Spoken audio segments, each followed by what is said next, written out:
السلام علیکم ورحمۃ اللہ وبرکاتہ۔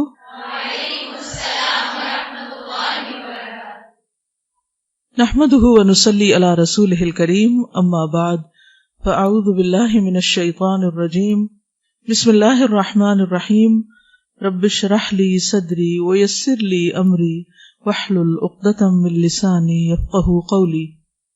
چلیے بسم اللہ الرحمن الرحیم، کتاب کھولیے۔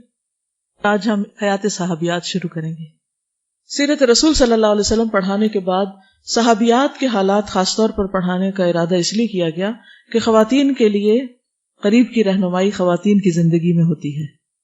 بحیثیت ایک مسلمان خاتون کے ہمیں کیا کرنا چاہیے اور کیا نہیں کرنا چاہیے، اور ہمارے کس رول میں ہمارے لیے کیا اجر ہے، اور صحابیات میں سے وہ صحابیات جن کو جنت کی بشارت دی گئی اور جن کے درجات بلند ہوئے اور جنہوں نے دین میں بڑی خدمات انجام دی، ان کا طرز عمل کیا تھا، اس میں ہم سب کے لیے رہنمائی ہے۔ پیج 15 پر یہ لکھتے ہیں مولانا محمود احمد غضنفر، جنہوں نے کتاب لکھی ہے کہ میری شروع دن سے یعنی تقریباً 22 سال سے یہ خواہش تھی کہ جس طرح حیات صحابہ کے درخشاں پہلو کتاب لکھی تھی، ایسے ہی صحابیات الرسول کی تابناک سیرت کی ضیاءپاشیوں کی آئینہ دار ایک مؤثر اور جامع کتاب لکھوں جو میری زندگی کے بعد بھی اجر کا باعث بن سکے۔ الحمدللہ، اللہ کریم نے مجھے اس کی توفیق بخشی، یہ کام بھی میری زندگی میں مکمل ہوا اور اب یہ کتاب آپ کے ہاتھوں میں پہنچ گئی۔ یہ میری زندگی کی ایک دیرینہ خواہش تھی جسے اللہ ذوالجلال نے پورا کر دیا۔ آپ بھی اس موقع پر کوئی خواہش کر لیجئے، اور وہ صرف خواہش ہی نہ ہو بلکہ اس کے اوپر آپ کچھ کرنے والے بھی ہوں، تاکہ ہم سب کے لیے بھی کوئی چیز آئندہ محفوظ ہو جائے اور صدقہ جاریہ کا باعث بن جائے۔ بسم اللہ الرحمن الرحیم۔ سیدہ اسماء بنت ابی بکر الصدیق رضی اللہ تعالی عنہا، پیج 17۔ خاندانی پس منظر: نام اسماء، والد کا نام سیدنا ابو بکر الصدیق رضی اللہ عنہ، جو ہجرت کے وقت رسول اللہ صلی اللہ علیہ وسلم کے رفیق سفر اور غار ثور کے دوسرے مکین تھے، یعنی اس میں موجود تھے۔ والدہ کا نام قتیلہ بنت عبد العزیٰ تھا اور خاوند میدان جہاد کے نامور شاہ سوار اور اسلام قبول کرنے میں سبقت کا اعزاز حاصل کرنے والے جلیل القدر صحابی سیدنا زبیر بن عوام تھے۔ ان کو بھی جنت کی بشارت دی گئی تھی نا۔ والد کی جانب سے ان کی ہمشیرہ ام المومنین سیدہ عائشہ صدیقہ تھی، یعنی والد کی جانب سے یہ بہن تھی۔ ان دونوں کی والدائیں فرق تھیں۔ ان کے بیٹے کا نام عبداللہ بن زبیر تھا۔ ہجرت کے بعد مہاجرین کے ہاں پیدا ہونے والا یہ سب سے پہلا بچہ تھا۔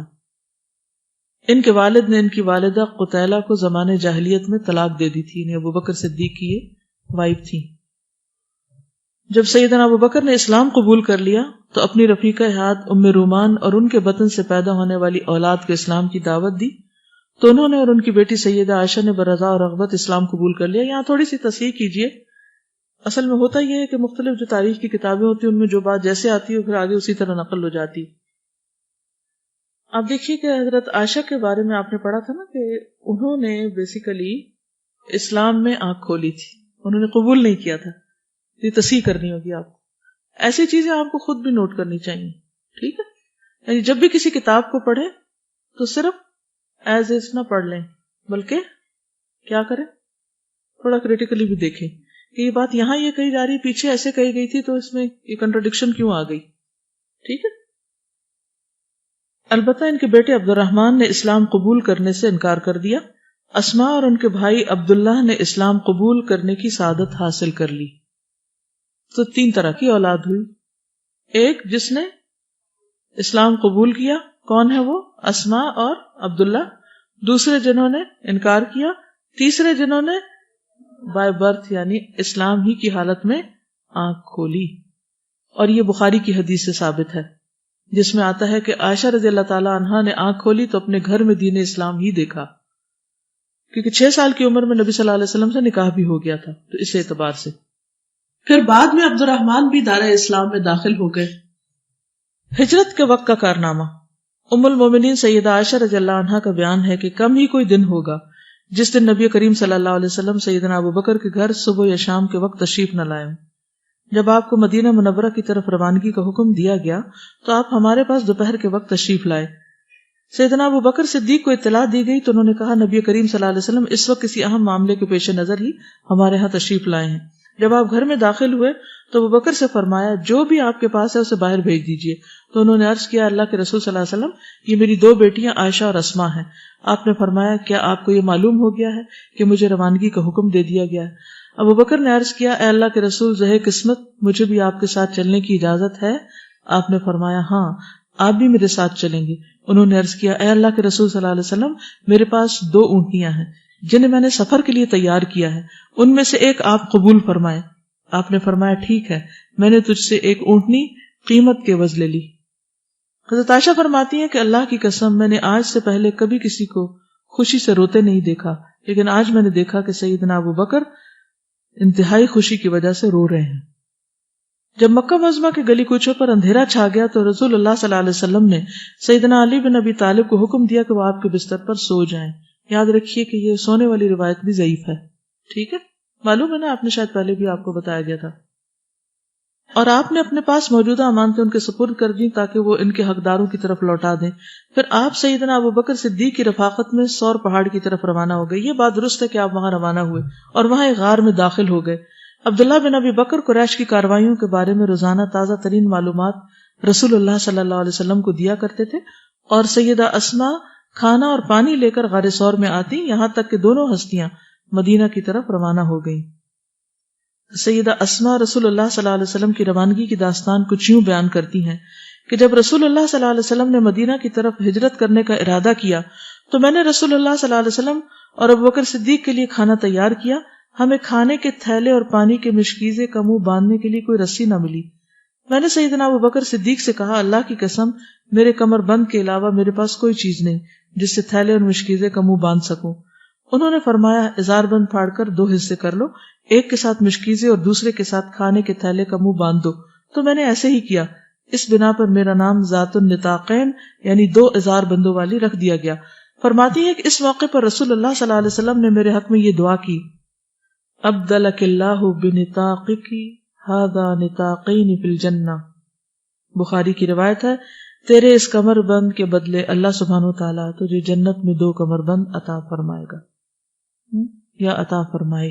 ٹھیک ہے, اس واقعے کو آپ نے پہلے بھی پڑھا ہے, لیکن اس میں نئی بات کون سی ہے؟ دعا. ہمارے سیکھنے کی بات یہاں یہ ہے کہ جب کوئی شخص آپ کے ساتھ احسان کرے یا پھر براہ راست آپ کے ساتھ نہ بھی کرے, دین کا کوئی کام کرے, تو اس کے لیے بھی آپ شکر گزار ہوں اور آپ اس کے لیے دعا کریں بحیثیت ایک استاد کے یا لیڈر کے یا گروپ انچارج کے یا کچھ بھی, یعنی کسی بھی ایسی جگہ پر آپ ہیں جہاں آپ کے ساتھ اور لوگ ایون آپ کے شاگرد, ان کا بھی شکریہ ادا کرنے میں یا ان کے لیے بھی دعا کرنے میں آپ بخیل نہ ہو, کیونکہ انہوں نے آپ کو موقع دیا پڑھانے کا, نیکی کمانے کا.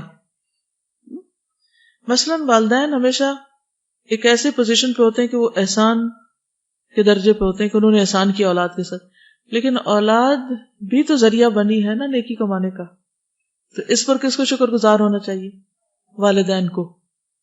تو ہمیں اپنے ہر رول میں اور جہاں سے بھی ہمیں کوئی خیر پہنچے, کوئی نعمت ملے, وہاں پر شکر گزاری کرنی چاہیے. اللہ کی شکر گزاری اور بندوں کی شکر گزاری. عام طور پر ہمارے تعلقات میں خرابیاں کیوں آتی ہیں؟ کیونکہ ہم ایک دوسرے کے شکر گزار نہیں ہوتے, اس کے لیے دعا نہیں کرتے. یعنی اگر زبان سے آپ شکریہ نہ بھی کہہ سکیں تو آپ کیا کریں؟ دعا دیں, دعا دیں دوسرے کو. اب یہاں پر آپ دیکھیے کہ دیکھنے میں معمولی کام ہے, مثلاً بعض اوقات ایسا ہوتا ہے نا سفر پیش آ جاتا ہے اور جلدی سے گھر میں ہم بیگ پیک کر رہے ہوتے ہیں, اچھا لے آؤ وہ لفافہ لے آؤ, اچھا وہ فلانی چیز لے آؤ, وہ رسی لے آؤ, وہ ٹیپ لے آؤ, وہ ڈبہ لے آؤ, وہ پیک کرے کیا, بند کیا اور رکھا, گاڑی میں چلے گئے, نہ شکریہ نہ کچھ اور. کیا بہانہ ہے جی ہم بڑے مصروف تھے. کتنا خوبصورت دین ہے اگر ہم اس پہ عمل کریں کہ اگر بچے نے رسی لا کے دی ہے تو ہم پیارا سا ایک بول بولیں اور اس کا شکریہ ادا کریں اور اس کو دعا دیں اس موقع پر کہ اللہ تمہیں سلامت رکھے, اللہ تمہیں جنت میں اس سے بہتر دے. دیکھیے اگر مائیں اور استاد صرف اتنا ہی سیکھ جائیں کہ جب شاگرد کچھ کرے تو اس کو صرف یہ کہ اللہ تم کو جنت میں چیز عطا کرے، مثلا صرف اتنی سی دعا، اللہ اس کا بدلہ تمہیں جنت میں یہ دے. اچھا، اس سے بچے کے ذہن پر، یعنی چاہے آپ کا اپنا بچہ ہو یا شاگرد بچہ ہو، اس کی ذہن سازی کس طریقے پر ہو رہی ہوگی؟ شابش، دو چیزیں ہیں. نمبر ایک، آخرت اورینٹڈ ہوگا، اس کا دنیا کا لالچ نہیں بنے گا، اینڈ میں ریوارڈ ملے گا، اور اس کے ذہن میں جنت کا ایک بہت خوبصورت نقشہ بن جائے گا، اور اس کے لیے وہ اسٹرائیو کرے گا، اسٹرگل کرے گا. اگر ہم بعض اوقات کسی بچے کو شکریہ ادا کرتے بھی ہیں یا کچھ کہتے بھی ہیں تو بس دنیا کی کوئی بات کر دیتے ہیں، آخرت کی بات نہیں کرتے. زیادہ زیادہ کہ جہنم ہے یا اللہ تعالیٰ ناراض ہوں گے، بس وہی رٹے رٹائے جملے بول دیتے ہیں. تھوڑی سی اس کی پریکٹس شروع کرے، ٹھیک ہے؟ یہی آپ کا ہوم ورک ہے. کیا؟ دعا. کیا؟ مثلا کسی نے آپ کو پانی پلایا، کیا دعا دیں گے؟ اللہ تمہیں سلسبیل سے پانی پلائے. ٹھیک ہے؟ صرف اتنا ہی نہیں کہ جنت کا پانی پلائے، جنت کے چشموں کا نام لے. اب آپ دیکھیے ان کی بھی وکیبلری بڑھے گی اور آپ کی بھی بڑھے گی. اللہ تم کو زنجبیل والا پلائے. وہ کہے گا زنجبیل کیا ہوتی ہے؟ پھر آپ اس کو روٹ ورڈ کر کے بتائیے، پھر آپ کو موقع مل جائے گا علم کو شیئر کرنے. ٹھیک ہے نا جی؟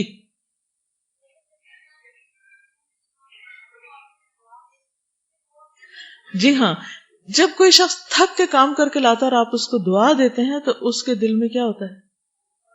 اور انرجی آ جاتی ہے، اس کی تھکاوٹ بھول جاتی، وہ پہلے سے بھی زیادہ اچھا کام کرے گا. تو ان اے وے اٹس اے ٹریننگ. ہاں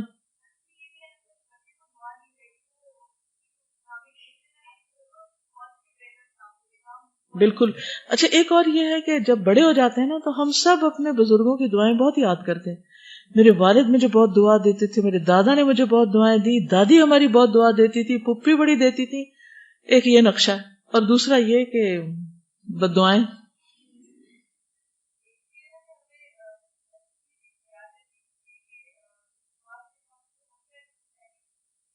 وہ یاد رکھے گا. ایگزیکٹلی.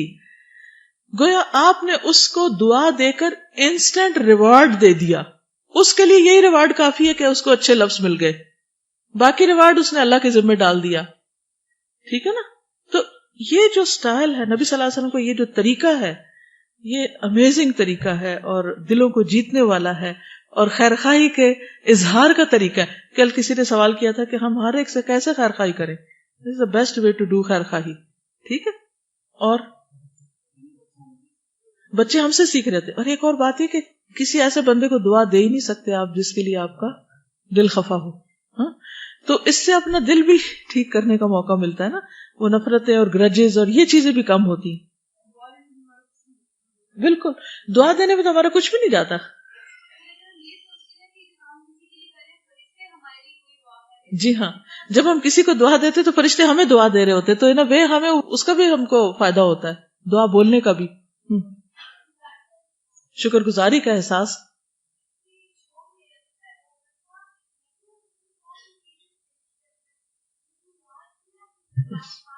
بالکل ایک موٹیویشن ہے، یعنی اس میں بہت بڑا موٹیویشنل فیکٹر ہے.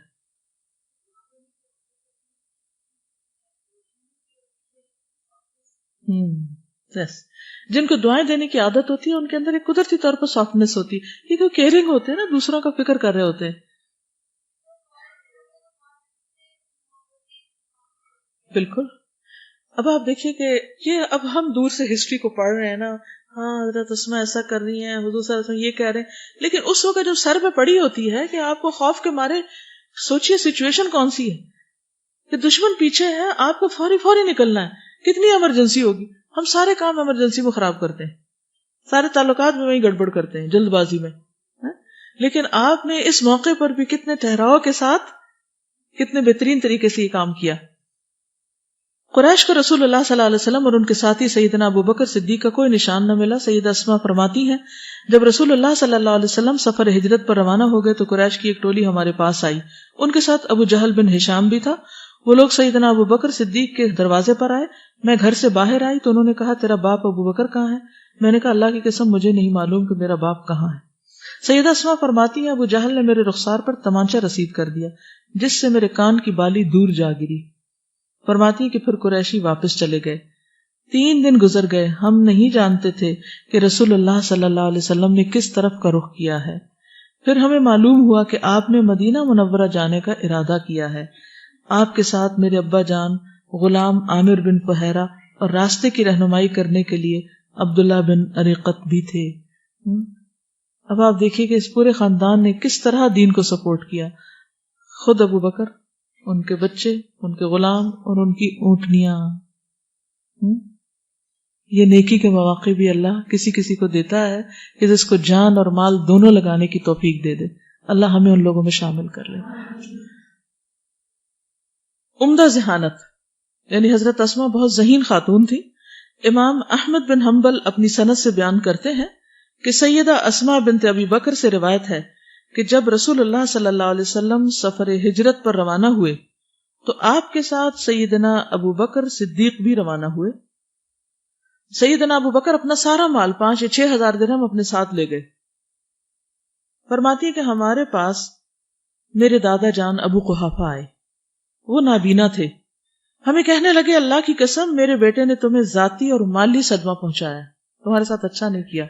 بزرگ تھے خاندان کے، ایسے بزرگ ہر خاندان میں ہوتے ہیں، وہ اپنی ٹرمز میں سوچتے ہیں اور ان کے نفع نقصان کے اپنے کچھ معیار ہوتے ہیں۔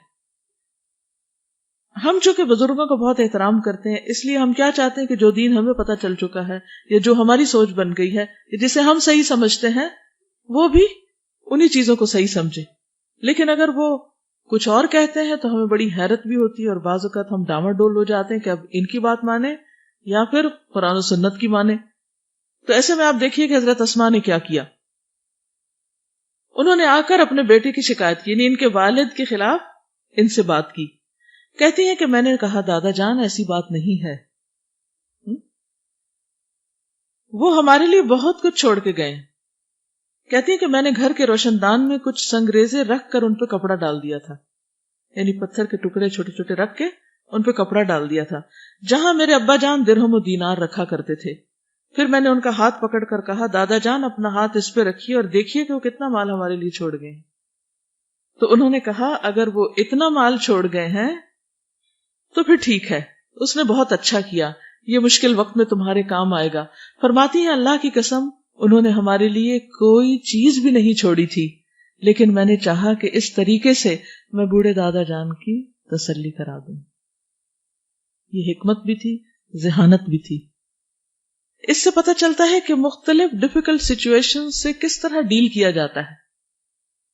عام طور پر ہم کیا کرتے ہیں، جب کوئی ایک شخص دوسرے کی شکایت ہمارے پاس لے کر آئے تو ہم بجائے اس کے کہ جو شخص ہمارے سامنے نہیں اس کا دفاع کریں، ہم سامنے والے کی ہاں میں ہاں ملانا شروع کر دیتے ہیں کیونکہ یہ زیادہ کنوینئنٹ ہوتا ہے۔ پھر اسی طرح ہم بعض اوقات یہ سوچ کر کہ ہمیں بالکل صحیح بات کرنی ہے اور ہم اس وقت بہت امانت دار بن کر پیش آئیں، ہم حقیقت کھول دیتے ہیں معاملات، جس سے اور زیادہ خرابی پیدا ہوتی ہے۔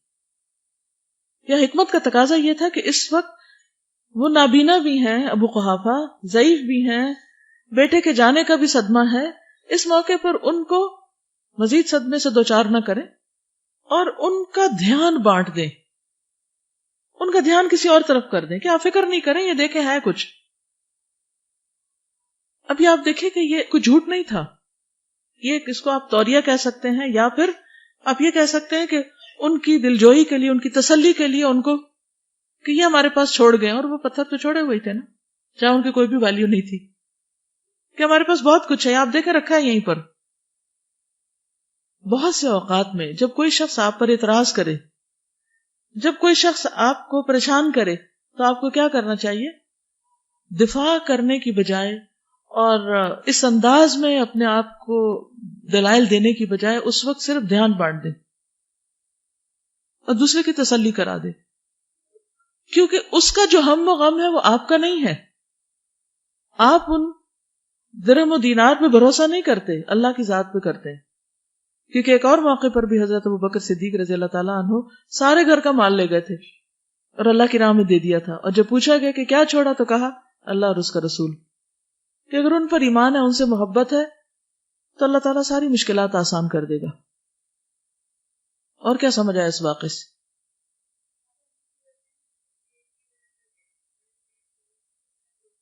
جی، بڑی ایج کے جو لوگ ہوتے ہیں بعض اوقات ان میں اور ہم میں بہت ایک ذہنی فاصلہ ہوتا ہے، پھر ہم ان کی بات سمجھتے نہیں تو بعض اوقات ڈانٹ کے بات کر دیتے ہیں، بعض اوقات ان کو چپ کرا دیتے ہیں، بعض اوقات ان کو اگنور ہی کر دیتے ہیں، سنتے ہی نہیں وہ کیا کہہ رہے ہیں.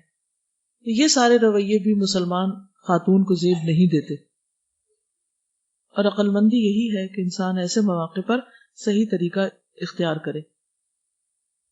مال کی بات ہوئی تو حضرت اسماء جو تھی ان کو صدقہ کرنے کا بہت شوق ہوتا تھا. ان کے شوہر کا نام کیا تھا؟ زبیر بن عوام. اسماء بنت ابی بکر سے روایت ہے کہ وہ نبی صلی اللہ علیہ وسلم کے پاس حاضر ہوئی، عرض کیا اے اللہ کے نبی، میرے پاس کوئی چیز نہیں سوائے اس کے جو زبیر مجھے دیں. یعنی میں خود کچھ نہیں کماتی، کچھ ہے ہی نہیں، میں کیا صدقہ کروں؟ کیا مجھ پر کوئی گناہ ہے کہ اگر میں اس دیے ہوئے میں سے کچھ صدقہ کروں؟ یہ اکثر عورتوں کا سوال ہوتا ہے. حضرت اسماء نے یہ سوال نبی صلی اللہ علیہ وسلم سے کر کے ہمارے لیے جواب لے لیا.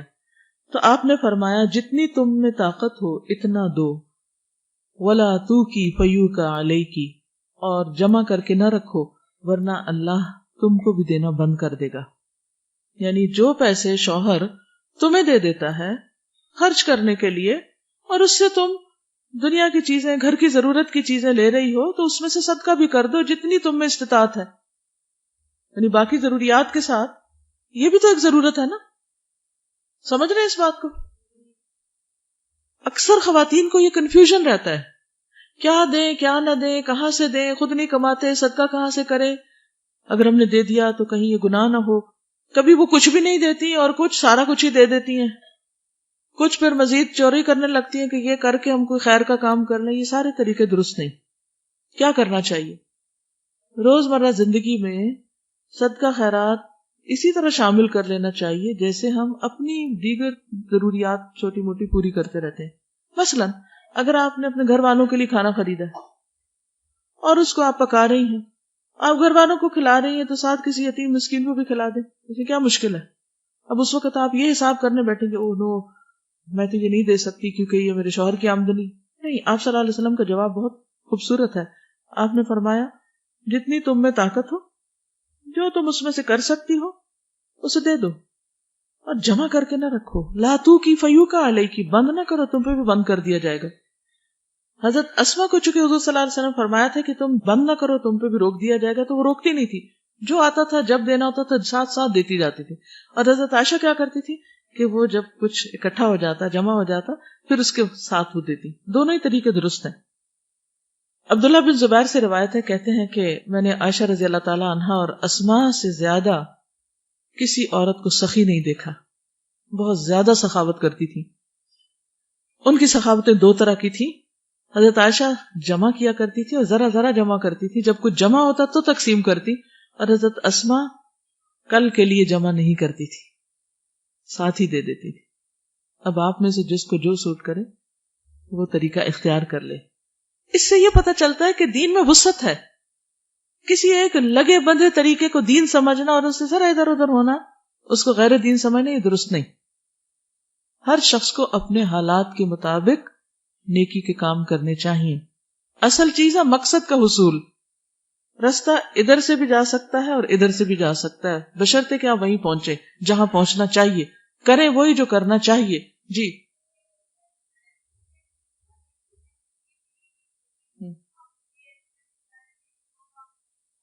وہ بھی صدقہ ہی ہوتا ہے، کیونکہ ایمرجنسیز میں کسی کی ضرورت پوری کرنا. سے آپ نے ایک نیت سے اپنے حج کے لیے پیسے جمع کر رہے تھے، اتنے میں والد بیمار ہو گئے اور ان کے علاج کے لیے پیسے ہی نہیں ہیں، تو اب آپ کیا کریں گے؟ انسانی جان قیمتی ہے.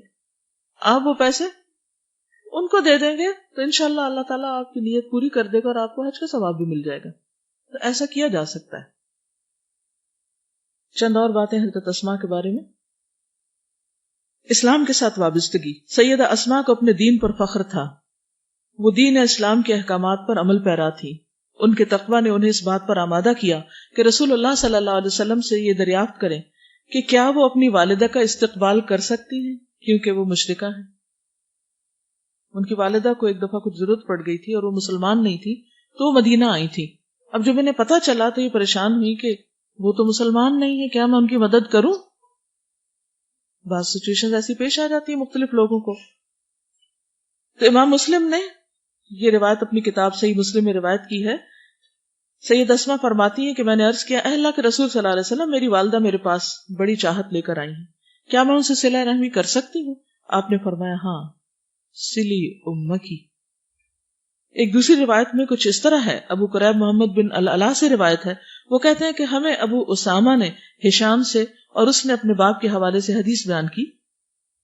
اس نے حضرت اسما رضی اللہ تعالی عنہا سے, وہ فرماتی ہیں کہ میرے پاس میری والدہ اس دور میں آئی جبکہ رسول اللہ صلی اللہ علیہ وسلم نے قریش کے ساتھ معاہدہ کر رکھا تھا. کون سا؟ حدیبیہ. میری والدہ مشرکہ تھی. میں نے آپ سے فتویٰ طلب کیا کہ میری والدہ میرے پاس مجھ سے ملنے کی چاہت لے کر آئی ہیں, کیا میں اس سے مل سکتی ہوں؟ آپ نے فرمایا ہاں, اپنی والدہ سے ملو. تو اس سے کیا پتہ چلتا ہے کہ والدین اگر دین پر نہیں, ایون اگر وہ نان مسلم ہیں, یا والدین نہیں کوئی اور بھی رشتہ دار, تو ان سے میل ملاقات رکھی جا سکتی ہے, ان کے ساتھ احسان کا سلوک کیا جانا چاہیے. سید اسما نے اپنی والدہ کو اپنے گھر میں داخل ہونے سے روک رکھا تھا. جب رسول اللہ صلی اللہ علیہ وسلم کا فرمان سنا تو انہوں نے والدہ کو گھر میں داخل ہونے کی اجازت دی. اس سے بھی آپ اندازہ لگائیں کہ ایمانی غیرت بھی کتنی تھی. وہ ایک شک میں تھی کہ پتہ نہیں ایسا کرنا ٹھیک ہے یا نہیں, اور اس کے تحائف قبول کر لیے. اب دیکھیے کہ حضرت اسما کا صرف یہی عمل یعنی ہمیں دین کی غیرت کے بارے میں نہیں بتاتا, یا دین کے بارے میں محتاط انداز, مختلف مقامات پر جو آپ کے سوال ہیں نبی صلی اللہ علیہ وسلم سے, یہ سب یہ ظاہر کرتے ہیں کہ وہ کتنی محتاط زندگی بسر کر رہی تھی اور دین کے بارے میں سیکھنے کا ان کا شوق کتنا تھا. یہاں سے سوال کرنے کا انداز بھی پتہ چلتا ہے. سوال کرنا انسان کی ذہنی کیفیت کا پتہ دیتا ہے کہ وہ کسی چیز کے بارے میں جاننا چاہتا ہے, اور جاننا کیوں چاہتا ہے؟ تاکہ اس کا عمل درست ہو سکے. عمل کی درستگی کے لیے سوال کرنا فائدہ مند ہے, لیکن سوال برائے سوال اور بحث برائے بحث اور کسی کو زج کرنے کے لیے, یا صرف کسی کا امتحان لینے کے لیے, یا کسی کو بلٹل کرنے کے لیے, اس کی تحقیر کرنے کے لیے سوال کرنا یہ پسندیدہ نہیں ہے. یا کسی اور کو کچھ سنانے کے لیے کہ آپ کا اپنا کوئی مسئلہ نہیں, کسی اور کے خلاف آپ فتویٰ لینا چاہتے ہیں, تو اس طرح کسی سے سوال کرنا تاکہ آپ بات جو خود نہیں کہہ پا رہے وہ دوسرے سے کہلوا دیں. سوالات کی کثرت جبکہ وہ بیکار ہوں, درست نہیں. ضرورت کے سوالات, کم سوالات, اور جس سوال پر واقعی آپ کو عمل کرنا ہے, جس کے جواب پر, وہ سوال پوچھیں. اور پھر یہ کہ فتویٰ شاپنگ بھی نہ ہو, پہلے ایک سے پوچھا, وہاں سے تسلی ہو بھی گئی تو کہا چلے ایک سے اور سے پوچھ لیتے ہیں, کیا پتا کہ اس میں مزید کوئی اور گنجائش نکل آئے. اور پھر کسی اور سے پوچھا, پھر کسی اور سے پوچھا, پھر پانچویں کو جا کے بتایا میں بہت سو سے پوچھ چکی ہوں, اب آپ سے پوچھنا باقی ہے. ابھی کیوں پوچھے چلے جا رہے ہیں؟ جس کو عمل کرنا ہو وہ تو ایک سے ہی پوچھ کے عمل کر لے گا, الا یہ کہ وہ سوال کا جواب کو بہت ہی غیر ضروری طور پر حقیقت سے دور ہو, یا بالکل ہی دل کو نہ لگے. جب دل گواہی دے دے تو انسان کو پھر عمل کی فکر کرنی چاہیے. دیکھیے اسلام جو ہے وہ اطاعت کا نام ہے. طریقے اطاعت کے آگے پیچھے ہو سکتے ہیں, مختلف ہو سکتے ہیں. اللہ تعالیٰ اصل میں ہم میں دیکھنا کیا چاہتا ہے؟ کیا دیکھنا چاہتا ہے کہ ہمارے اندر اس کی بات ماننے کا جذبہ کتنا ہے اور اطاعت کی خو کتنی ہے. اچھا, صدقہ کے علاوہ آپ کو معلوم ہے کہ حضرت عائشہ رضی اللہ تعالی عنہا نے غزوہ بنو المصطلق کے موقع پر ہار کس کا پہنا ہوا تھا؟ حضرت اسما کا. یہ ان کی سوتیلی بہن تھی. اب یہ سوتیلے رشتے کا احترام دیکھیے آپ, اور وہ جہاں بھی سفر پر رہی ہیں اور ہار بھی قیمتی ہے, اور وہ ان سے مانگ رہی ہیں اور وہ ان کو دے رہی ہیں. اپنے آپ کو رکھ کے دیکھیے, آپ کی سوتیلی بہن یا آپ کی کزن آپ سے اگر ہار مانگے کسی شادی پہ پہننے کے لیے دیں گی؟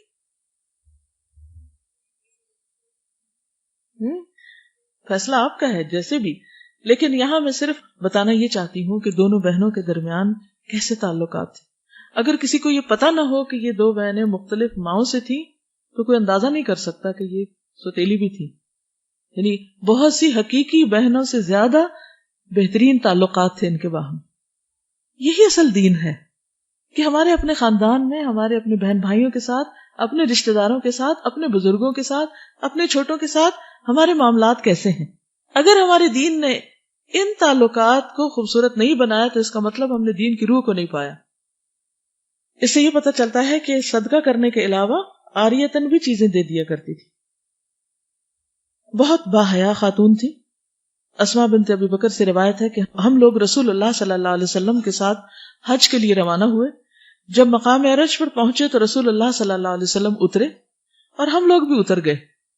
عائشہ رضی اللہ تعالی عنہا رسول اللہ صلی اللہ علیہ وسلم کے پاس بیٹھی اور میں اپنے والد کے پاس بیٹھی. اس جملے پر غور کیجیے گا. ابو بکر اور رسول اللہ صلی اللہ علیہ وسلم کے کھانے پینے کا سامان ایک اونٹ پر تھا، یعنی دونوں کا، ابو بکر اور حضور صلی اللہ علیہ وسلم کا. جو ابو بکر کے غلام کے پاس تھا وہ اونٹ. ابو بکر اس غلام کی آمد کے انتظار میں بیٹھے ہوئے تھے. جب وہ شخص آیا تو اونٹ ساتھ نہ آیا، اس نے اونٹ گھما دیا. ابو بکر نے پوچھا اونٹ کا ہے؟ غلام نے کہا کل رات وہ کہیں گم ہو گیا تھا. ابو بکر بولے ایک ہی تو اونٹ تھا اور تم نے وہ بھی گم کر دیا. یہ کہہ کر ابو بکر نے غلام کو مارنا شروع کر دیا. یہ دیکھ کر رسول اللہ صلی اللہ علیہ وسلم مسکراتے رہے اور کہتے رہے ذرا دیکھو اس محرم کو، یعنی احرام کی حالت میں یہ کیا کر رہا ہے. ابن ابی رزمہ نے کہا کہ رسول اللہ صلی اللہ علیہ وسلم نے صرف یہ فرمایا ذرا دیکھو اس محرم کو کیا کر رہا ہے اور مسکراتے رہے، اس سے زائد کچھ نہیں کہا. اس سے بھی بہت کچھ سیکھنے کو ملتا ہے.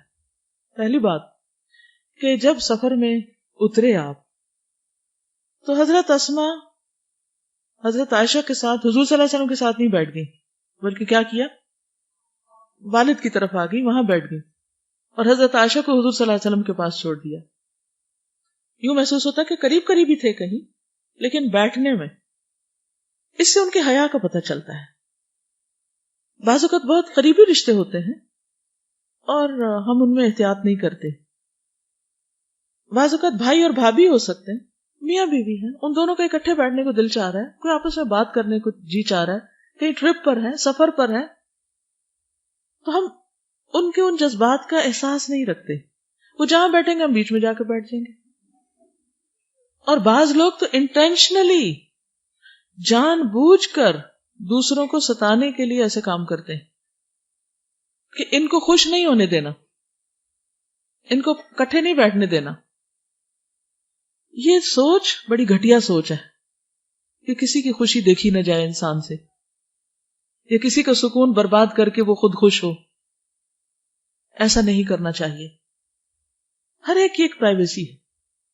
اب بعض نندیں صرف بھائیوں کو یہ تانے دیتی رہتی ہیں، ہاں شادی سے پہلے تو تم ہم سے بہت باتیں کرتے تھے اور ہمیں بڑی توجہ دیتے، اب جب سے بیوی آئی ہے تو تم نے ہم سے بولنا چالنا ہی چھوڑ دیا. یہ بھی گھٹیا باتیں، ایسا بھی نہیں کرنا چاہیے. اور دوسرے کی خوشی میں خوش ہونا چاہیے. اسی سے تعلقات خوشگوار ہوتے ہیں. اور یاد رکھیے جو ہم کسی کے ساتھ کریں گے وہ ہمارے ساتھ بھی ہوگا. اگر ہم کسی کو ستائیں گے تو کوئی اور ہمیں آ ستائے گا. جب ہم کسی کا احترام کریں گے تو اللہ تعالیٰ دوسروں کے دلوں میں بھی ہمارا احترام ڈال دے گا. تو جو اپنے لیے چاہتے ہیں وہی دوسروں کے لیے چاہیں. جب کسی کے ساتھ کوئی معاملہ کرنے لگے فوراً سوچیں میں اپنے لیے کیا چاہوں گا، اس موقع پر میرے ساتھ کیا کیا جائے. تو اس میں انسان احتیاط برتے. دوسری بات یہاں پر آپ دیکھیے کہ ابو بکر کے غلام نے اونٹ گم کر دیا اور کھانا پینا تھا، اس پہ کوئی معمولی بات نہیں تھی. سفر میں تھے، سب کچھ ہی نقصان کر دیا اس نے. اب احرام کی حالت میں کیا حکم ہے؟ فَمَنْ فَرَضَ فِيهِنَّ الْحَجَّ فَلَا رَفَثَ وَلَا فُسُوقَ وَلَا جِدَالَ فِي الْحَجِّ. کیا وہ اس کی خلاف ورزی نہیں کرتے؟ اس حد تک سرزنش کی اجازت ہے. لڑائی جھگڑا فتنہ فساد نہیں، لیکن سمجھانے میں اگر کوئی لفظ سخت ہو جائے تو کوئی حرج نہیں. اور اس کا جواز کہاں سے ملتا ہے؟ نبی صلی اللہ علیہ وسلم کے مسکرانے سے. اور ساتھ آپ ان کو یاد دہانی بھی کرا رہے ہیں کہ دیکھو احرام کی حالت میں ہو، دیکھو یہ محرم کیا. یہ بھی تو کہہ سکتے دیکھو ابو بکر کیا کر رہا ہے، یا کوئی اور لفظ بولتے. آپ نے وہ لفظ بولا کہ جو اس وقت ان کی حالت کی گواہی دے رہا تھا، ان کی حالت بیان کر رہا تھا کہ دیکھو یہ احرام کی حالت میں ہو کیا رہا ہے. یعنی ایک طرح سے انڈائریکٹ ان کو بھی سمجھا رہے تھے. لیکن آپ نے ان کی لڑائی پہ مزید لڑائی نہیں شروع کر دی کہ آپ ان کو ڈانٹنا شروع کر دیں. اب ابو بکر کے غلام کو سمجھانے کا ایک انداز ہے اور حضور صلی اللہ علیہ وسلم کے ابو بکر کو سمجھانے کا دوسرا انداز ہے. لَقَدْ كَانَ لَكُمْ فِي رَسُولِ اللَّهِ أُسْوَةٌ حَسَنَةٌ. حضرت اسماء کو مردوں کے ساتھ چلنے میں بھی بہت حیا تھی. اسماء بنت ابی بکر کہتی ہیں کہ زبیر رضی اللہ عنہ کی وہ زمین جو رسول اللہ صلی اللہ علیہ وسلم نے ان کو دی تھی، ان کے شوہر کو، اس سے میں اپنے سر پر کھجور کی گٹلیاں گھر لایا کرتی تھی. یعنی کھجور کی گٹلیاں اٹھا کر سر پہ لاد کے لایا کرتی تھی. یہ زمین میرے گھر سے 2 میل دور تھی. ایک روز میں آ رہی تھی اور گٹلیاں میرے سر پر تھیں. راستے میں رسول اللہ صلی اللہ علیہ وسلم سے ملاقات ہو گئی. آپ کے ساتھ قبیلہ انصار کے کئی آدمی تھے. آپ نے مجھے بلایا، پھر اپنے اونٹ پر بٹھانے کے لیے کہا. آپ چاہتے تھے کہ مجھے اپنی سواری پر اپنے پیچھے سوار کر لیں، لیکن مجھے مردوں کے ساتھ چلنے میں شرم آئی، کیونکہ آپ کے ساتھ انصار کے اور لوگ بھی تھے. اب سارے مرد ہیں اور یہ ایک اکیلی عورت ہے، تو انہوں نے اس آفر کو قبول نہیں کیا. اور زبیر کی غیرت کا بھی خیال آیا کہ میرے شوہر کو پسند نہیں آئے گا. زبیر رضی اللہ عنہ بڑے ہی غیرت مند تھے. آپ صلی اللہ علیہ وسلم بھی سمجھ گئے کہ میں شرم محسوس کر رہی ہوں، اس لیے آپ آگے بڑھ گئے. آپ نے بھی اصرار نہیں کیا. پھر میں زبیر رضی اللہ عنہ کے پاس آئی اور ان سے واقعہ کا ذکر کیا کہ آپ سے میری ملاقات ہی نہیں، نبی صلی اللہ علیہ وسلم سے، کہ میرے سر پہ گٹلیاں تھیں اور آپ کے ساتھ چند صحابہ بھی تھے. آپ نے اپنا اونٹ مجھے سوار کرنے کے لیے بٹھایا، لیکن مجھے اس سے شرم آئی اور آپ کی یعنی تمہاری یعنی شوہر کی غیرت کا بھی خیال آیا. اس پر زبیر نے کہا اللہ کی قسم مجھ کو تو اس سے بڑا رنج ہوا کہ تو گٹلیاں لانے کے لیے نکلے. اگر تم نبی صلی اللہ علیہ وسلم کے لیے سوار ہو جاتی تو اتنی غیرت کی بات نہ تھی. یعنی وہ اللہ کے رسول تھے اور تم، یعنی مجھے تو رنج ہوا کہ تم نے ایک چانس گنوا دیا یا آپ کی آفر کو قبول نہیں کیا. اس کے بعد میرے والد ابو بکر نے ایک غلام میرے پاس بھیج دیا. وہ گھوڑے کا سب کام کرنے لگا اور میں بے فکر ہو گئی، گویا انہوں نے غلام بھیج کر مجھے آزاد کر دیا، کیونکہ ان کی زندگی بہت بامشقت زندگی تھی اور کھیت پہ کام کرتی تھی اور شوہر کا ہاتھ بٹاتی تھی، کیونکہ ان کے پاس اور کوئی ملازم اور غلام وغیرہ نہیں تھے. اور پیدل اتنی دور سے، ایک اور روایت میں آتا ہے کہ ایک اور زمین جس سے آتی تھی یہ 3 فرسخ تھی جو تقریباً 9 کلومیٹر بنتی، وہاں سے پیدل اٹھا کے سامان آتی تھی. اس سے کیا پتہ چلتا ہے؟ اور آپ کو معلوم ہے انہوں نے بہت سی احادیث روایت کی ہیں، وہ بہت عبادت گزار تھی، بہت صدقہ گزار تھی، لیکن اس کے ساتھ ساتھ کیا کیا؟ گھر کا کام بھی کیا اور گھر کے علاوہ باہر بھی کام کیا، جاب بھی کی. ہم کیا چاہتے ہیں کہ بس نعمتوں کی زندگی ہو، کوئی مشقت نہ ہو، بس آرام ہو، کنوینئنس ہو، جبکہ صحابیات دوہری ذمہ داریاں ادا کر رہی ہیں، پر مشقت زندگی بسر کر رہی ہیں. پھر اسی طرح ان کو فحش گفتگو پسند نہیں تھی. یعنی پرائیویٹ زندگی کے وہ معاملات جو شوہر بیوی کے درمیان ہوتے ہیں یا ایسی کوئی چیز ان کو اوپر سر عام بیان کیا جائے یا پبلک میں بیان کیا جائے، اس کو یہ ناپسند کرتی تھی. ابو اسحاق بن یسار کہتے ہیں کہ ہم اس وقت مکہ مکرمہ میں تھے جب عبداللہ بن زبیر ہمارے یہاں تشریف لائے. کون عبداللہ بن زبیر؟ ان کے بیٹے. انہوں نے ایک ہی سفر میں حج اور عمرے کو اکٹھا کرنے سے منع فرمایا. ابن عباس کو معلوم ہوا تو انہوں نے فرمایا کہ ابن زبیر کو اس مسئلے کا کیا پتہ نہیں.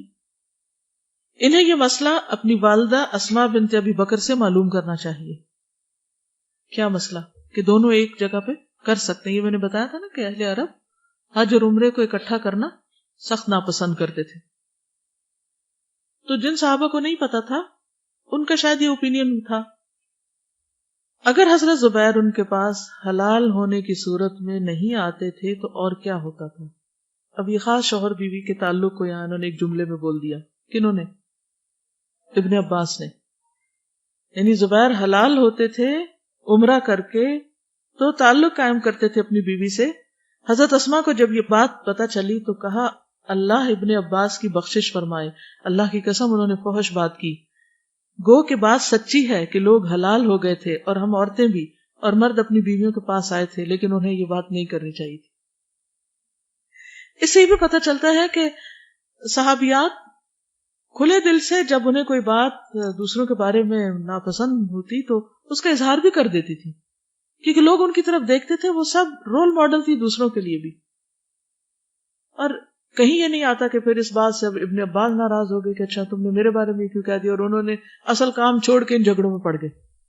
ہم لوگ کیا کرتے ہیں، اگر ہم نے کسی سے اختلاف کر لیا تو اس کے بعد دوسرا اس کو پرسنل لے لیتا ہے، اس کو مائنڈ کر جاتا ہے، پھر وہ اپنے دل میں رکھ بیٹھتا ہے، پھر کیا ہوتا ہے، پھر وہ پہلے کے بارے میں کوئی بات کہہ دیتا ہے، پھر پہلا اپنا دفاع شروع کر دیتا ہے، پھر اور وہ جو کرنے کا کام تھا جس کے لیے گھر سے نکلے تھے وہ رہ ہی جاتا ہے۔ اور یہ شیطان کا حربہ ہوتا ہے، ارریلیونٹ چیزوں میں الجھا دیتا ہے۔ اس لیے کوشش یہ کریں کہ جب کبھی کوئی ایسی سچویشن پیش آئے تو میکسیمم اس کو اگنور کرنے کی کوشش کریں، اور اگر سنے کہ فلاں نے آپ کے بارے میں کچھ کہہ دیا تو اس کو دعا دے کے معاملہ ختم کر دیں، اچھا اللہ اس کو ہدایت دے، اللہ اس کی غلط فہمی دور کر دے۔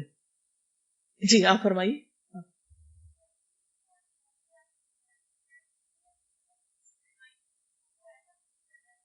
بالکل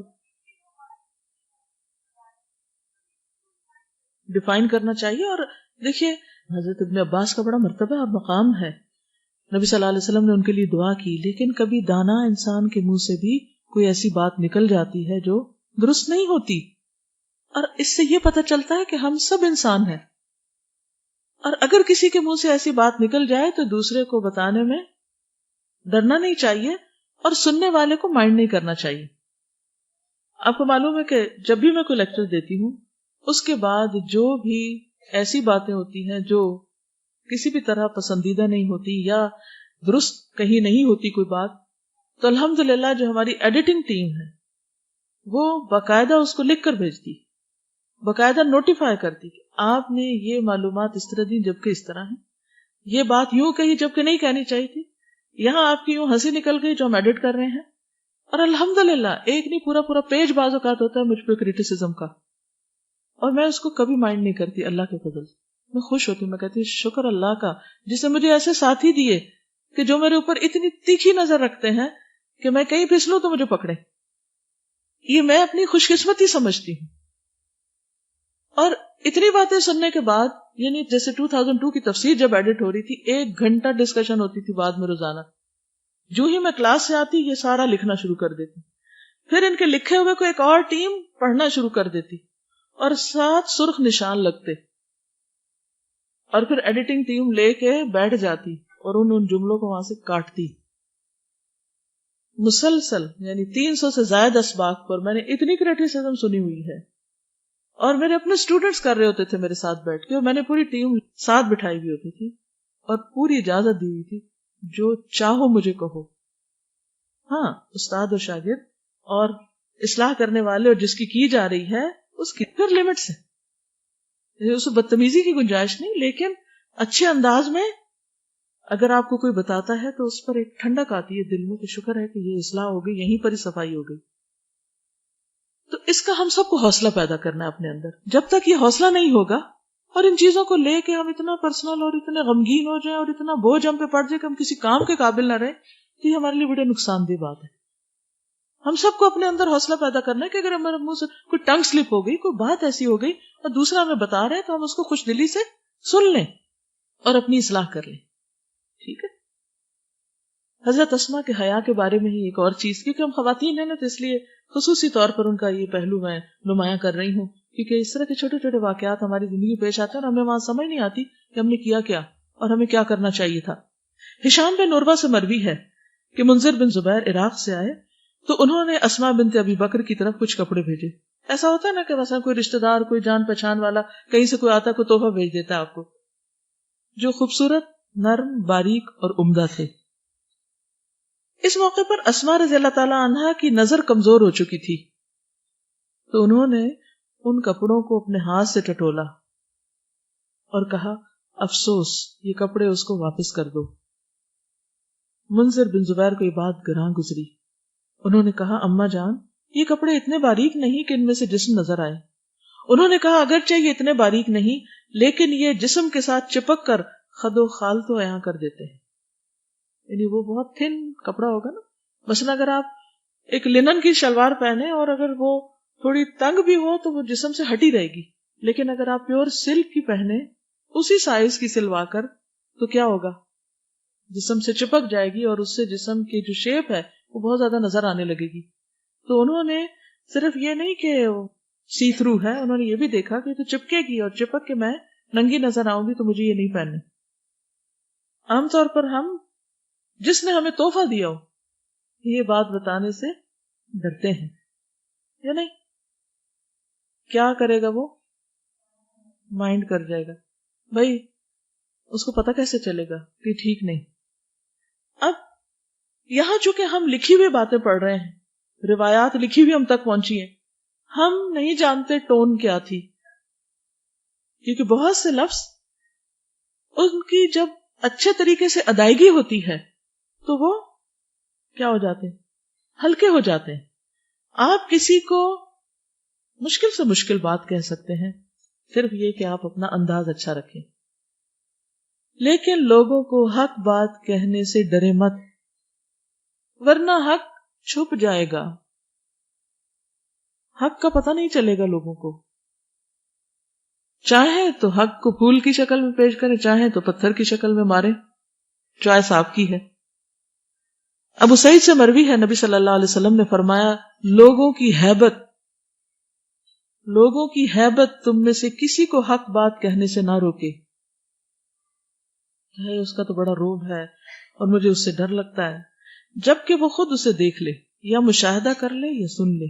یعنی بات وہ کرے جیسے انہوں نے ہاتھ لگا کے سارا کچھ پہلے معلوم کیا, کسی سے نہیں پوچھا اچھا تم بتاؤ کیسے کپڑے, سنی سنائی پہ آگے نہیں بات کی, بلکہ اس کا مشاہدہ کیا, اس کا جائزہ لیا. ابو سعید کہتے ہیں کاش میں نے یہ حدیث نہ سنی ہوتی. ابو سعید یہ حدیث سن کر رو پڑے اور کہا اللہ کی قسم ہم نے کئی غلط چیزیں دیکھی لیکن اظہار کرنے سے ڈر گئے.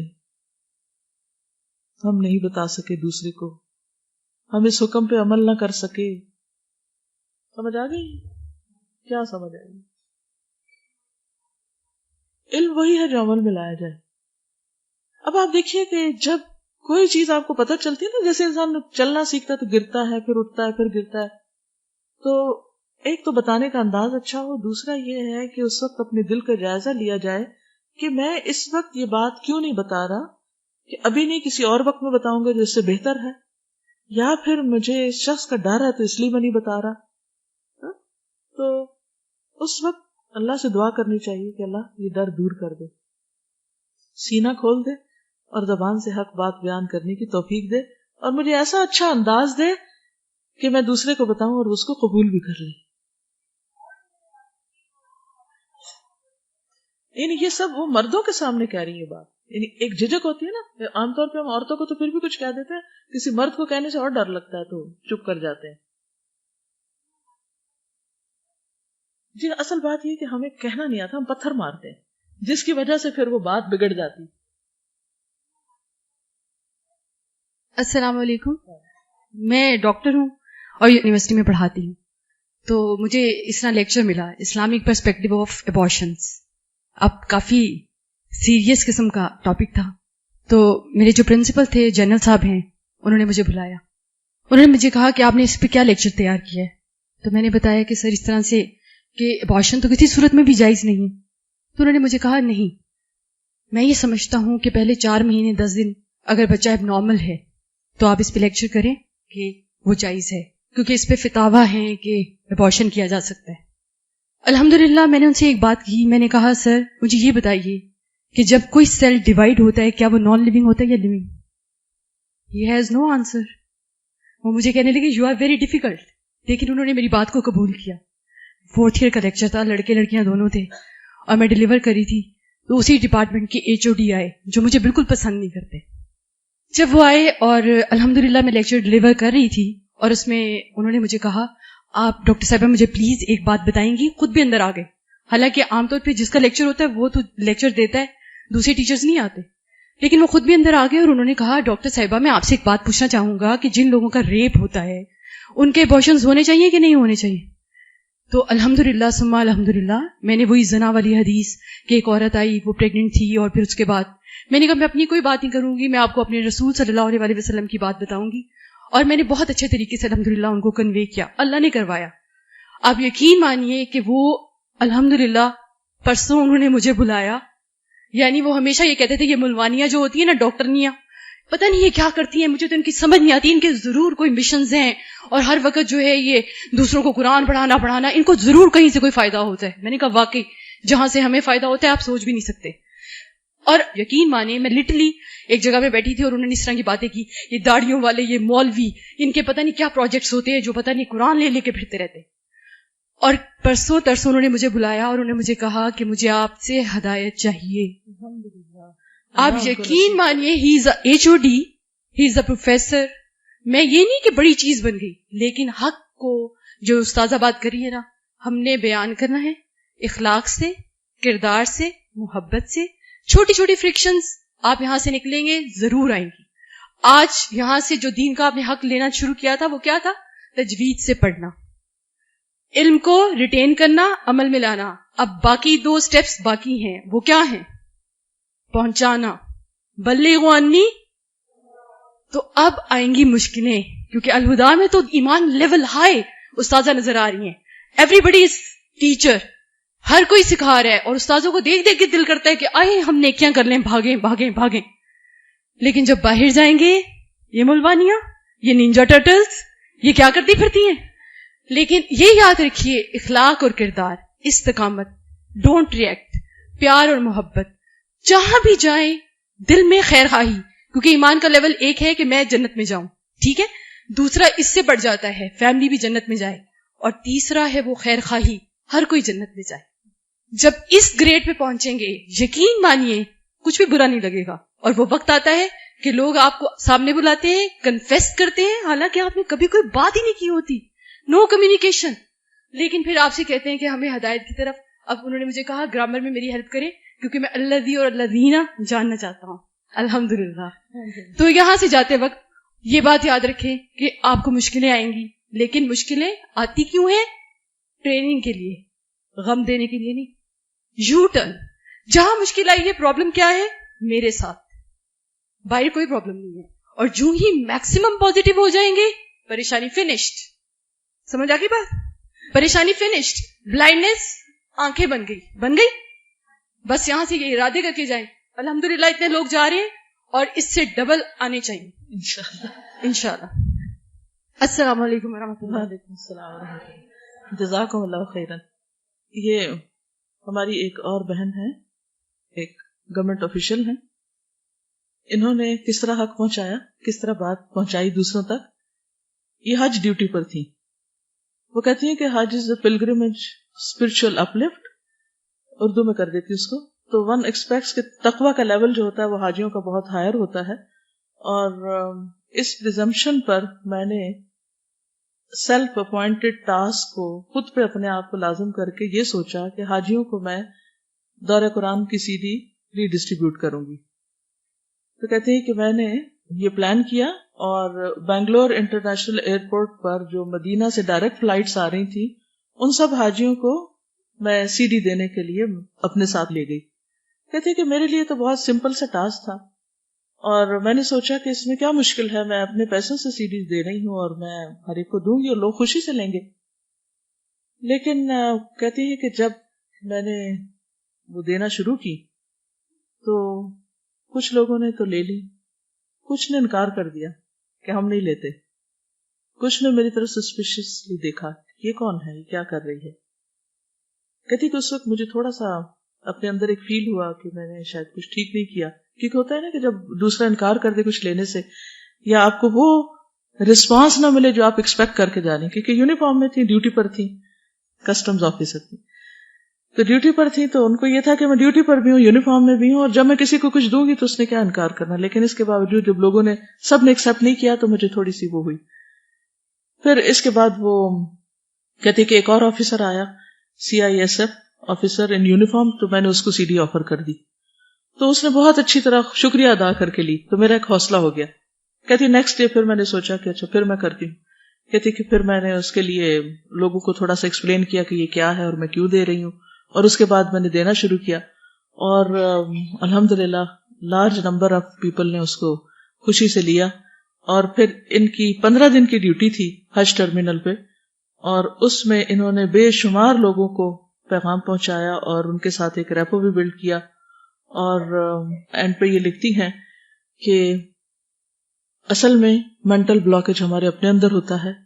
جب ہم تھوڑی سی بھی مخالفت دیکھتے ہیں تو خود سے خود فیصلہ کر لیتے ہیں کہ لوگ نہیں مانیں گے، لہٰذا ہم اپنا کام چھوڑ کے بیٹھ جاتے ہیں. تو بات یہ ہے کہ ہمیشہ یہ سوچا کریں کہ اگر کچھ نہیں مانتے تو بہت سے ماننے والے بھی موجود ہیں، اور کیا میں ان کی وجہ سے ان تک خیر نہ پہنچاؤں جو ماننے والے نہیں ہیں. تو بہرحال حضرت اسماء رضی اللہ تعالی عنہا کی زندگی ہمارے لیے ایک بہترین نمونہ ہے. غم کی حالت میں بہت مطمئن رہتی تھی اور بہت صابر و شاکر ہوتی تھی. عام طور پہ عورتوں کے لیے غم برداشت کرنا ایک مشکل کام ہوتا ہے، اور صبر کرنا بھی. ایک روایت میں آتا ہے، عطیہ کہتے ہیں کہ میں نے عبداللہ بن زبیر کو، جو ان کے بیٹے تھے، کھجور کے درخت کے ساتھ سولی لٹکے ہوئے دیکھا جب ان کو حجاج بن یوسف نے سولی پہ چڑھا دیا تھا. ایک عورت کو پالکی میں اٹھا کر لایا جا رہا تھا، حتیٰ کہ وہ اس کی طرف چلی گئی. لوگوں نے کہا یہ ان کی ماں ہے.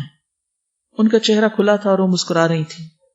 حجاج آیا اور اس نے اس کو یعنی عبداللہ بن زبیر کو ماں کی خاطر نیچے اتار دیا اور کہا، اے اسماء، میں اور یہ کھجور کے اس درخت کی طرف دوڑتے تھے اور یہ مجھ سے اس کی طرف سبقت لے گیا.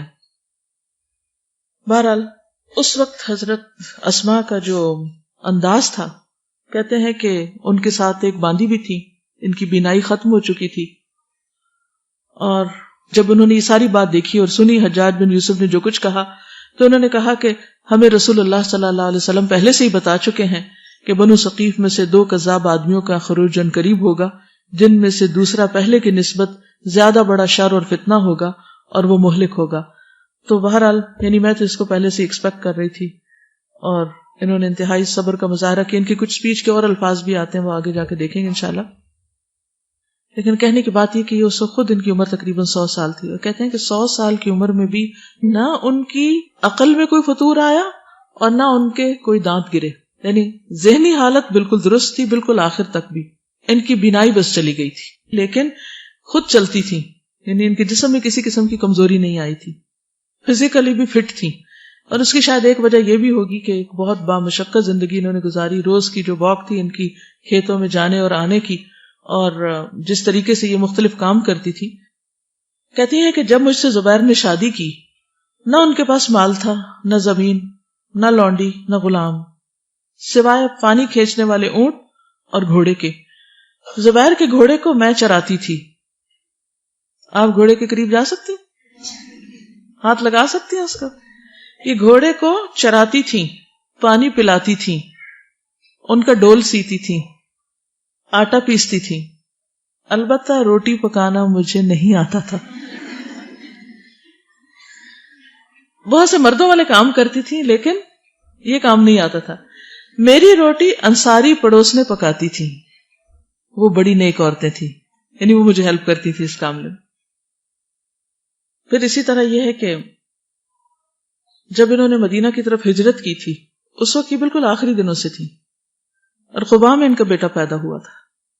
یعنی کتنی مشقت میں. ہم تو ان دنوں میں نماز بھی اشاروں سے شروع کر دیتے ہیں، اکثر میں نے لڑکیوں کو دیکھا ہے، اور چلنا پھرنا بھی بند اور بالکل آرام اور ہائے ہائے ہو رہی ہوتی ہے. لیکن انہوں نے اس موقع پر ہجرت کی، اور یہ کہتی ہیں کہ میں عبداللہ بن زبیر سے مکہ میں ہی حاملہ ہو گئی تھی. حمل کے دن پورے ہونے کو تھے کہ مدینہ کے لیے روانہ ہوئی. قباء میں اتری، وہیں میرا بچہ پیدا ہوا. پھر میں اس کو لے کر رسول اللہ صلی اللہ علیہ وسلم کی خدمت میں آئی، اسے آپ کی گود میں ڈال دیا. آپ نے کھجور منگوائی، اس کو چبایا، اس کے منہ میں ڈال دیا. چنانچہ سب سے پہلے اس کے پیٹ میں آپ کا لعاب دہن داخل ہوا. پھر اس کے تالوں میں کھجور لگا دی اور اس کے حق میں دعا کی اور اس پر مبارکباد دی. یعنی حضور صلی اللہ علیہ وسلم نے دعا دی. یہ سب سے پہلا بچہ تھا جو اسلام میں پیدا ہوا. لوگ بہت زیادہ خوش تھے اس لیے کہ مسلمانوں کے متعلق کہا جاتا تھا کہ یہود نے ان پر جادو کر دیا ہے، اس لیے ان کے ہاں اب اولاد نہیں ہوگی۔ پر یہ صحیح بخاری کی روایت تھی۔ کتاب کی طرف آئیے، یہاں پر انہوں نے پہلے بچے کی ولادت کی بات کی ہوئی ہے، اور یہ بھی کہا جاتا ہے کہ حضرت عائشہ اٹھا کر اس بچے کو حضور صلی اللہ علیہ وسلم کی خدمت میں حاضر ہوئی، آپ نے اسے گھٹی دی اور ان کا نام بھی آپ نے رکھا عبداللہ۔ پھر اسی طرح صبر کرنے والی بیوی تھی، شوہر کے ساتھ مفلسی کی زندگی بسر کی تھی، گھریلو کام کاج اور اپنے خاوند کی گھوڑی کی دیکھ بھال نے انہیں تکلیف میں مبتلا کر رکھا تھا۔ مزید برآں ان کے خاوند کا مزاج بھی سخت تھا۔ جب سید اسماء نے صورتحال کی اپنے والد سے شکایت کی تو انہوں نے صبر کی تلقین کی، لہذا بہت صابر و شاکر بھی تھی۔ تھوڑے عرصے کے بعد ان کی حالت بہتر ہو گئی، مال و دولت کی فراوانی ہوئی، لیکن اس فراوانی نے ان کے طرز زندگی میں کوئی تبدیلی نہیں کی۔ دل کی بہت غنی تھی، دنیاوی چمک دمک ان کی طبیعت پر اثر انداز نہ ہوتی، شریف الطبع، کثرت سے صدقہ و خیرات کرنے والی۔ جب بیماری میں مبتلا ہونے کے بعد شفا یاب ہوئی تو اللہ تعالیٰ کا شکر ادا کرتے ہوئے، اس کے فضل و کرم کا اعتراف کرتے ہوئے اپنے غلام آزاد کیے۔ وہ اپنی اولاد کو سخاوت کرنے کی تلقین کرتے ہوئے فرمایا کرتی تھی، انفقوا وتصدقوا ولا تنتظروا الفضل، خرچ کرو، صدقہ و خیرات دو اور فراوانی کا انتظار نہ کرو، یہ نہ سوچو کہ جب ہمارے پاس بہت کچھ ہو جائے گا تو پھر ہم دوسروں کو دیں گے۔ حضرت اسماء اپنے والد گرامی کی نصیحت کو اپنی اولاد کی طرف انہوں نے منتقل کیا۔ ان کے والد بھی تو بہت زیادہ صدقہ خیرات کرنے والے تھے۔ اپنے بیٹے عبداللہ کو بلند اخلاقی کے جوہر سے آراستہ کیا۔ سیدنا زبیر مشرکین کے ساتھ نبرد آزما ہوتے وقت اپنے بیٹے عبداللہ کو سواری پر اپنے پیچھے بٹھاتے تھے تاکہ وہ لڑائی کا فن سیکھ لے اور شہ سواری میں مہارت پیدا کر لے۔ وہ اپنے والد گرامی سے شرف و کرم کا درس لیا کرتے تھے اور میدان حرب میں مقابلے کا مشاہدہ کیا کرتے تھے۔ حضرت اسماء نے اپنے بیٹے میں دین الہی کے غلبے کے لیے بہادری کا جوہر پیدا کیا تھا اور اسے ہر گھڑی حق کا ساتھ دینے کے لیے تیار کیا تھا۔ یہ اگلی ایک روایت اس میں لکھی ہے انہوں نے، جس میں آتا ہے کہ حضرت زبیر نے ان کو طلاق دی تھی، لیکن یہ روایت جو ہے یہ درست نہیں ہے، کیونکہ اس میں ایک راوی ہیں جو ثقہ راویوں سے موضوع باتیں بھی روایت کرتے ہیں۔ حضرت زبیر جو ہے وہ ان کو جنت کی بشارت نبی صلی اللہ علیہ وسلم نے دی تھی۔ یہ ضرور ملتا ہے کہ ان کا مزاج تھوڑا سخت تھا، لیکن کسی صحیح روایت سے ہی نہیں پتہ چلتا کہ واقعی انہوں نے پھر طلاق دی تھی یا نہیں۔ پھر اسی طرح ایک اور روایت بھی اسی راوی سے ہے جو کہ درست نہیں ہے، جس میں انہوں نے کہا کہ ان کی گردن میں ورم پیدا ہوا تو آپ نے سوجی ہوئی جگہ پہ ہاتھ لگایا۔